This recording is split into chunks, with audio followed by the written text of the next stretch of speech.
ವೀಕ್ಷಕರೇ ನಮಸ್ಕಾರ. ವಿಶ್ವವಾಣಿ ಟಿವಿಗೆ ಸ್ವಾಗತ. ಕೆಲವು ತಿಂಗಳಿಂದ ರಾಜ್ಯ ಕಾಂಗ್ರೆಸ್ನಲ್ಲಿ ನಡೆಯುತ್ತಿದ್ದ ನಾಯಕತ್ವ ಬಿಕ್ಕಟ್ಟಿಗೆ ತಾರ್ಕಿಕ ಅಂತ್ಯ ಸಿಕ್ಕಿದೆ. ಕಾಂಗ್ರೆಸ್ ಹಿರಿಯ ನಾಯಕ ಡಿಕೆ ಶಿವಕುಮಾರ್ ಅವರ ತಾಳ್ಮೆಗೆ ಫಲ ಸಿಕ್ಕಿದೆ. ಮುಖ್ಯಮಂತ್ರಿ ಹುದ್ದೆ ಕೊನೆಗೂ ಇವರಿಗೆ ಸಂದಿದೆ. ಡಿಕೆಶಿ ಮತ್ತು ಅವರ ಬೆಂಬಲಿಗರ ಹಲವು ವರ್ಷಗಳ ಕನಸು ನನಸಾಗಿದೆ. ರಾಜಕೀಯದಲ್ಲಿ ಟ್ರಬಲ್ ಶೂಟರ್ ಎಂದೇ ಕರೆಯಲ್ಪಡುವ ಡಿಕೆ ಶಿವಕುಮಾರ್ ಕೆಪಿಸಿಸಿ ಅಧ್ಯಕ್ಷರಾಗಿ ರಾಜ್ಯದಲ್ಲಿ ಕಾಂಗ್ರೆಸ್ ಸರ್ಕಾರ ಅಸ್ತಿತ್ವಕ್ಕೆ ಬರಲು ಮಹತ್ವದ ಕೊಡುಗೆಯನ್ನು ನೀಡಿದ್ರು. ಈ ಹಿನ್ನೆಲೆಯಲ್ಲಿ ಅವರಿಗೆ ಸಿಎಂ ಪಟ್ಟ ದೊರೆಯಲೇಬೇಕು ಎಂಬ ಆಗ್ರಹ ಹಲವು ವರ್ಷಗಳಿಂದ ಕೇಳಿ ಬರ್ತಲೇ ಇತ್ತು. ಈ ಬೇಡಿಕೆಗೆ ಕೊನೆಗೂ ಕಾಂಗ್ರೆಸ್ ಹೈಕಮಾಂಡ್ ಮಣಿದಿದೆ. 64 ವರ್ಷದ ಡಿಕೆ ಶಿವಕುಮಾರ್ ಕಾಲೇಜು ದಿನಗಳಲ್ಲೇ ರಾಜಕೀಯ ಪ್ರವೇಶ ಮಾಡಿದವರು. ಕಟ್ಟ ಕಾಂಗ್ರೆಸ್ ಬೆಂಬಲಿಗ. ಇವರ ರಾಜಕೀಯ ಪ್ರವೇಶ ಹೇಗಿತ್ತು? ವಿಪಕ್ಷಗಳ ಪಕ್ಷದೊಳಗಿನ ಸವಾಲು ಮೆಟ್ಟಿ ಮುಖ್ಯಮಂತ್ರಿಯಾಗಿದ್ದು ಹೇಗೆ? ಈ ಬಗ್ಗೆ ಅವಲೋಕನ ಎಲ್ಲಿದೆ. ಕನಕಪುರದಲ್ಲಿ ಜನನ.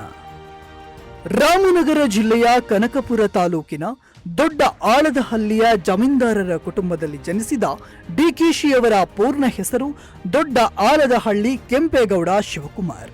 1962ರಲ್ಲಿ ಕೆಂಪೇಗೌಡ ಮತ್ತು ಗೌರಮ್ಮ ದಂಪತಿಯ ಮಗನಾಗಿ ಜನಿಸಿದ ಇವರು ಹುಟ್ಟೂರಿನಲ್ಲಿ ಪ್ರಾಥಮಿಕ ಶಿಕ್ಷಣ ಮುಗಿಸಿ ಉನ್ನತ ಶಿಕ್ಷಣಕ್ಕಾಗಿ ಬೆಂಗಳೂರಿಗೆ ಆಗಮಿಸಿದರು. ಅಲ್ಲಿಂದ ಇವರ ಜೀವನದ ದಿಕ್ಕೇ ಬದಲಾಯಿತು. ವಿದ್ಯಾರ್ಥಿಯಾಗಿದ್ದಾಗ ರಾಜಕೀಯ ಪ್ರವೇಶ. ಡಿಕೆಶಿ ವಿದ್ಯಾರ್ಥಿಯಾಗಿದ್ದಾಗಲೇ ರಾಜಕೀಯಕ್ಕೆ ಕಾಲಿಟ್ಟರು.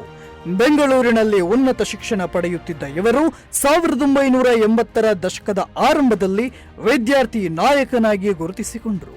ಆರಂಭದಿಂದಲೂ ಕಾಂಗ್ರೆಸ್ ಅನುಯಾಯಿಯಾಗಿದ್ದ ಇವರು 1989ರಲ್ಲಿ ಸಾತನೂರು ಕ್ಷೇತ್ರದಿಂದ ಮೊದಲ ಬಾರಿ ವಿಧಾನಸಭೆಗೆ ಆಯ್ಕೆಯಾದರು. ಅದಾದ ಬಳಿಕ ಹಿಂದಿರುಗಿ ನೋಡಲೇ ಇಲ್ಲ. ಪ್ರಬಲ ಒಕ್ಕಲಿಗ ನಾಯಕರಾಗಿ ಬೆಳೆದ ಅವರು ಹಳೆ ಮೈಸೂರು ಭಾಗದಲ್ಲೇ ತಮ್ಮದೇ ಆದ ವರ್ಚಸ್ಸು ಬೆಳೆಸಿಕೊಂಡಿದ್ದಾರೆ. ಕನಕಪುರ ಕ್ಷೇತ್ರವನ್ನು ತಮ್ಮ ರಾಜಕೀಯ ಭದ್ರಕೋಟೆಯಾಗಿ ರೂಪಿಸಿಕೊಂಡ ರೀತಿಯೇ ವಿಶಿಷ್ಟ. ರಾಜಕೀಯ ಕನಸಿಗೆ ನೀರೆರೆದ ಎನ್ಎಸ್ಯುಐ. ಇವರೊಳಗಿನ ರಾಜಕಾರಣಿಗೆ ನೀರೆರೆದಿದ್ದು ಕಾಂಗ್ರೆಸ್ ವಿದ್ಯಾರ್ಥಿ ಸಂಘಟನೆ ಎನ್ಎಸ್ಯುಐ. ಬೆಂಗಳೂರಿನ ಆರ್ಸಿ ಕಾಲೇಜಿನಲ್ಲಿ ವಿದ್ಯಾರ್ಥಿ ಸಂಘಟನೆಯಲ್ಲಿ ಸಕ್ರಿಯವಾಗಿದ್ದ ಇವರು 1983ರಲ್ಲಿ ರಾಜ್ಯ ಯುವ ಕಾಂಗ್ರೆಸ್ನ ಪ್ರಧಾನ ಕಾರ್ಯದರ್ಶಿಯಾದರು. ಆಗ ಇವರಿಗೆ ಕೇವಲ 21 ವರ್ಷ. ಬಳಿಕ ಬೆಂಗಳೂರು ಗ್ರಾಮಾಂತರ ಜಿಲ್ಲಾ ಯುವ ಕಾಂಗ್ರೆಸ್ ಅಧ್ಯಕ್ಷರಾಗಿ ಆಯ್ಕೆಯಾಗಿ ಕನಕಪುರ ತಾಲೂಕಿನ ಗ್ರಾಮೀಣ ಭಾಗಗಳಲ್ಲಿ ಮಿಂಚಿನ ಸಂಚಾರವನ್ನು ನಡೆಸಿ ಗಮನವನ್ನು ಸೆಳೆದರು. ಮೊದಲ ಪ್ರಯತ್ನದಲ್ಲಿ ಸೋಲು. 23ನೇ ವಯಸ್ಸಿಗೆ ಇವರಿಗೆ ಶಾಸಕ ಸ್ಥಾನಕ್ಕೆ ಸ್ಪರ್ಧಿಸಲು ಅವಕಾಶ ದೊರೆಯಿತು. 1985ರ ವಿಧಾನಸಭಾ ಚುನಾವಣೆಯಲ್ಲಿ ಸಾತನೂರು ಕ್ಷೇತ್ರದಲ್ಲಿ ಜೆಡಿಎಸ್ ಮುಖಂಡ ಪ್ರಭಾವಿ ಎಚ್.ಡಿ. ದೇವೇಗೌಡ ಅವರ ವಿರುದ್ಧ ಸ್ಪರ್ಧಿಸಲು ಕಾಂಗ್ರೆಸ್ ಇವರನ್ನ ಆಯ್ಕೆ ಮಾಡಿತ್ತು. ಅದು ಆ ಕಾಲದಲ್ಲಿ ಬಹುದೊಡ್ಡ ಸುದ್ದಿಯಾಗಿತ್ತು. ಜೆಡಿಎಸ್ ಪ್ರಭಾವಿಯ ವಿರುದ್ಧ ಯಾವ ನಾಯಕನೊಬ್ಬ ಕಣಕ್ಕಿಳಿದಿದ್ದಾನೆ ಎನ್ನುವ ಕಾರಣಕ್ಕೆ ಈ ಕ್ಷೇತ್ರ ರಾಜ್ಯದ ಗಮನ ಸೆಳೆಯಿತು. ಈ ಚುನಾವಣೆಯಲ್ಲಿ ಡಿಕೆಶಿ ಸೋತರೂ ಜನರ ಗಮನವನ್ನಂತೂ ಸೆಳೆದರು. ದೇವೇಗೌಡ ಅವರಿಗೆ ಪ್ರಬಲ ಪೈಪೋಟಿ ನೀಡುವಲ್ಲಿ ಯಶಸ್ವಿಯಾದರು. ದೇವೇಗೌಡರು ಪ್ರಯಾಸದ ಗೆಲುವು ಕಂಡು ನಿಟ್ಟುಸಿರು ಬಿಡಬೇಕಾಯಿತು. 1987ರಲ್ಲಿ ಇವರು ಬೆಂಗಳೂರು ಗ್ರಾಮಾಂತರ ಜಿಲ್ಲಾ ಪಂಚಾಯತ್ ಸದಸ್ಯರಾಗಿ ಆಯ್ಕೆಗೊಂಡರು. 1989ರ ವಿಧಾನಸಭಾ ಚುನಾವಣೆಯಲ್ಲಿ ಮತ್ತೆ ಸಾತನೂರು ವಿಧಾನಸಭಾ ಕ್ಷೇತ್ರದಿಂದ ಅದೃಷ್ಟ ಪರೀಕ್ಷೆಗೆ ಇಳಿದರು. ಜೆಡಿಎಸ್ನ ಪ್ರಬಲ ಕೋಟೆಯನ್ನು ಒಡೆದು ಮೊದಲ ಬಾರಿಗೆ ಶಾಸಕರಾದರು. ಹೀಗೆ 27 ವರ್ಷದ ಯುವ ಎಂಎಲ್ಎ ಎನಿಸಿಕೊಂಡರು. ಗೆಲುವಿನ ನಾಗಾಲೋಟ. ಮುಂದೆ ಕಾಂಗ್ರೆಸ್ ಪ್ರಭಾವಿ ನಾಯಕರಲ್ಲಿ ಒಬ್ಬರೆನಿಸಿಕೊಂಡ ಡಿಕೆಶಿ ಸಾತನೂರಿನಲ್ಲಿ ನಿಧಾನವಾಗಿ ಬೇರೂರತೊಡಗಿದ್ರು. ಪಕ್ಷದೊಳಗಿನ ಸಂಚಿನಿಂದ ಇವರಿಗೆ 1994ರ ಚುನಾವಣೆಯಲ್ಲಿ ಕಾಂಗ್ರೆಸ್ ಟಿಕೆಟ್ ಕೈತಪ್ಪಿತು. ಧೃತಿಗೆಡದೆ ಕಾಂಗ್ರೆಸ್ ಬಂಡಾಯ ಅಭ್ಯರ್ಥಿಯಾಗಿ ಸ್ಪರ್ಧಿಸಿ ಜಯಗಳಿಸಿದ್ರು. ಮುಂದೆ 1999 ಮತ್ತು 2004ರ ವಿಧಾನಸಭಾ ಚುನಾವಣೆಯಲ್ಲಿ ಅಲ್ಲೇ ಕಾಂಗ್ರೆಸ್ನಿಂದ ಸ್ಪರ್ಧಿಸಿ ಜಯವನ್ನ ಗಳಿಸಿದ್ರು. ಇನ್ನು 2008, 2013, 2018 ಮತ್ತು 2023ರಲ್ಲಿ ಕನಕಪುರ ಶಾಸಕರಾಗಿ ಆಯ್ಕೆಯಾಗಿದ್ದಾರೆ. ಹೀಗೆ ಒಟ್ಟು 8 ಬಾರಿ ಎಂಎಲ್ಎ ಆಗಿದ್ದಾರೆ. ಸಾತನೂರಿನಲ್ಲಿ ಎಚ್.ಡಿ. ಕುಮಾರಸ್ವಾಮಿ ಅವರನ್ನೂ ಸೋಲಿಸಿದ್ದಾರೆ. ಕಾಂಗ್ರೆಸ್ನ ಟ್ರಬಲ್ ಶೂಟರ್.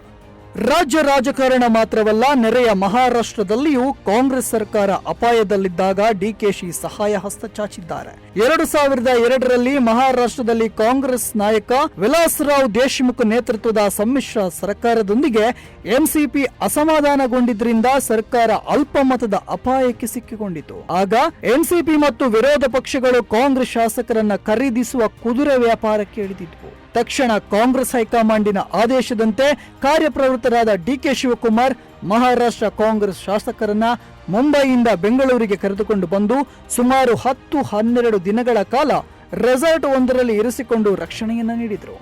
ಡಿಕೆಶಿ ಅವರ ರಾಜಕೀಯ ತಂತ್ರದಿಂದ ವಿಲಾಸರಾವ್ ದೇಶಮುಖ್ ಸರ್ಕಾರ ಯಾವುದೇ ಅಪಾಯವಿಲ್ಲದೆ ವಿಶ್ವಾಸ ಮತ ಗೆದ್ದುಕೊಂಡಿತು. ಎಸ್.ಎಂ. ಕೃಷ್ಣ ಜೊತೆ ಜುಗಲ್ಬಂದಿ. ಡಿಕೆಶಿ ಅವರಿಗೆ ಕಾಂಗ್ರೆಸ್ನ ಅಂದಿನ ಪ್ರಭಾವಿ ಮುಖಂಡರಾಗಿದ್ದ ಎಸ್.ಎಂ. ಕೃಷ್ಣ ರಾಜಕೀಯ ಗುರು. 1999ರಲ್ಲಿ ಎಸ್.ಎಂ. ಕೃಷ್ಣ ಕಾಂಗ್ರೆಸ್ ಅಧ್ಯಕ್ಷರಾಗಿ ಆಯ್ಕೆಗೊಂಡಾಗ ಡಿಕೆ ಶಿವಕುಮಾರ್ ಅವರ ಬೆನ್ನೆಲುಬಾಗಿ ನಿಂತು ವಿಧಾನಸಭಾ ಚುನಾವಣೆಯಲ್ಲಿ ಕಾಂಗ್ರೆಸ್ ಸರ್ಕಾರ ರಚಿಸುವಲ್ಲಿ ಮಹತ್ವದ ಪಾತ್ರ ವಹಿಸಿದರು. ಎಸ್.ಎಂ. ಕೃಷ್ಣ ಅವರು ಪ್ರತಿಕೂಲ ಪರಿಸ್ಥಿತಿಯಲ್ಲಿ ರಾಜ್ಯಸಭಾ ಸದಸ್ಯರಾಗಿ ಆಯ್ಕೆಯಾದ ಪ್ರಸಂಗದ ಸಂಪೂರ್ಣ ಕೀರ್ತಿ ಶಿವಕುಮಾರ್ ಅವರ ವ್ಯೂಹ ರಚನೆಗೆ ಸಂದ ವಿಜಯ ಎಂದೇ ಭಾವಿಸಲಾಗ್ತಾ ಇದೆ. ದೇವೇಗೌಡರ ವಿರುದ್ಧ ಸೇಡು. 2004ರಲ್ಲಿ ಶಿವಕುಮಾರ್ ಸಾತನೂರು ವಿಧಾನಸಭಾ ಕ್ಷೇತ್ರದಿಂದ 4ನೇ ಬಾರಿ ಆರಿಸಿ ಬಂದರೂ ಕಾಂಗ್ರೆಸ್ ಪಕ್ಷ ಬಹುಮತ ಗಳಿಸುವಲ್ಲಿ ವಿಫಲವಾಯಿತು. ಬಿಜೆಪಿ ಅಧಿಕಾರಕ್ಕೇರದಂತೆ ತಡೆಯಲು ಜೆಡಿಎಸ್ ಜೊತೆಗೆ ಹೊಂದಾಣಿಕೆ ಮಾಡಿಕೊಳ್ಳಬೇಕಾಯಿತು. ಶಿವಕುಮಾರ್ ಅವರನ್ನ ಯಾವುದೇ ಕಾರಣಕ್ಕೂ ಮಂತ್ರಿ ಮಾಡಬಾರದು ಎಂದು ದೇವೇಗೌಡರು ಷರತ್ತು ವಿಧಿಸಿದ್ರು.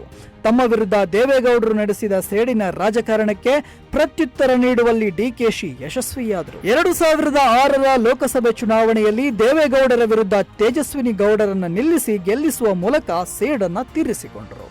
ಕೈತಪ್ಪಿತು ಸಚಿವ ಹುದ್ದೆ.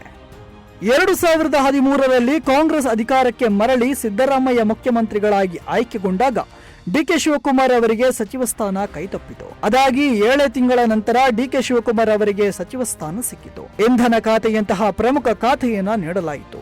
ಇಂಧನ ಸಚಿವರಾಗಿ ಡಿಕೆ ಶಿವಕುಮಾರ್ ಜಡ್ಡುಗಟ್ಟಿದ್ದ ಇಂಧನ ಇಲಾಖೆಯನ್ನ ಅಮೂಲಾಗ್ರ ಸುಧಾರಣೆ ಮಾಡಿದ್ರು. ಹಲವು ವಿದ್ಯುತ್ ಖರೀದಿ ಒಪ್ಪಂದಗಳನ್ನ ರದ್ದುಗೊಳಿಸಿದ್ರು.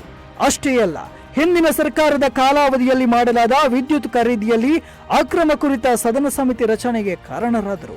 2018ರಲ್ಲಿ ಅಸ್ತಿತ್ವಕ್ಕೆ ಬಂದ ಕಾಂಗ್ರೆಸ್ ಮತ್ತು ಜೆಡಿಎಸ್ ಮೈತ್ರಿ ಸರ್ಕಾರದಲ್ಲಿ ಮೊದಲಿಗೆ ಜಲಸಂಪನ್ಮೂಲ, ನಂತರ ಹೆಚ್ಚುವರಿಯಾಗಿ ಕನ್ನಡ ಮತ್ತು ಸಂಸ್ಕೃತಿ ಖಾತೆಯನ್ನು ಪಡೆದ ಡಿಕೆ ಶಿವಕುಮಾರ್ ಅನೇಕ ಕಾರ್ಯಕ್ರಮಗಳನ್ನು ಅನುಷ್ಠಾನಕ್ಕೆ ತಂದರು. ಮಹದಾಯಿ ಸಮಸ್ಯೆ ಪರಿಹಾರ, ಎತ್ತಿನ ಹೊಳೆ, ಮೇಕೆದಾಟು ಯೋಜನೆಗಳ ಪ್ರಗತಿಗೆ ತಮ್ಮದೇ ಆದ ಕೊಡುಗೆ ನೀಡಿದರು. ಕೆಪಿಸಿಸಿ ಅಧ್ಯಕ್ಷ ಪಟ್ಟ.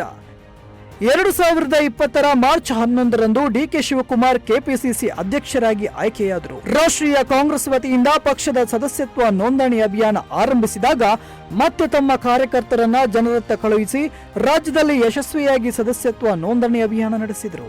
ಕಾವೇರಿ ಜಲಾನಯನ ಪ್ರದೇಶದಲ್ಲಿ ಕುಡಿಯುವ ನೀರಿನ ಸಮಸ್ಯೆ, ವಿದ್ಯುತ್ ಉತ್ಪಾದನೆ ಸೇರಿ ಹಲವು ಪ್ರಯೋಜನಗಳನ್ನು ಹೊಂದಿರುವ ಮೇಕೆದಾಟು ಯೋಜನೆಗೆ ಸರ್ಕಾರ ನಿರ್ಲಕ್ಷ್ಯ ವಹಿಸಿದಾಗ ಈ ಯೋಜನೆಗೆ ಆಗ್ರಹಿಸಿ 160 ಕಿಲೋಮೀಟರ್ ಪಾದಯಾತ್ರೆ ಮಾಡಿದರು.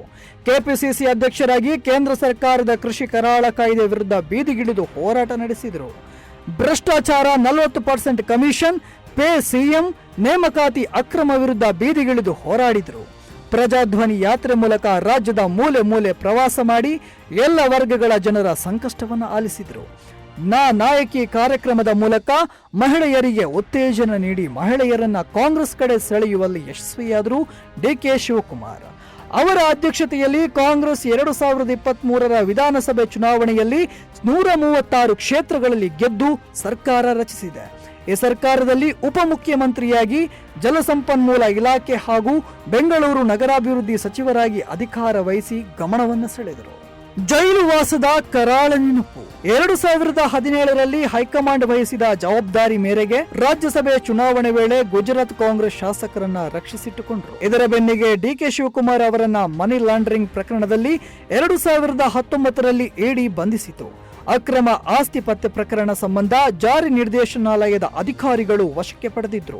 ಕೆಲವು ದಿನಗಳ ಜೈಲು ವಾಸದ ಬಳಿಕ ಹೊರಬಂದ ಅವರು ಮತ್ತೆ ಪಕ್ಷ ಸಂಘಟನೆಯಲ್ಲಿ ತೊಡಗಿಸಿಕೊಂಡರು. ಇದು ಕೇಂದ್ರದ ಬಿಜೆಪಿ ಸರ್ಕಾರದ ಸಂಚು ಎಂದು ಬಲವಾಗಿ ಆಪಾದಿಸಿದ ಶಿವಕುಮಾರ್ ಅವರು ಯಾವ ಆಮಿಷಕ್ಕೂ ಒಳಗಾಗದೆ ಕಾಂಗ್ರೆಸ್ ಪಕ್ಷಕ್ಕೆ ನಿಷ್ಠರಾಗಿ ಉಳಿದರು.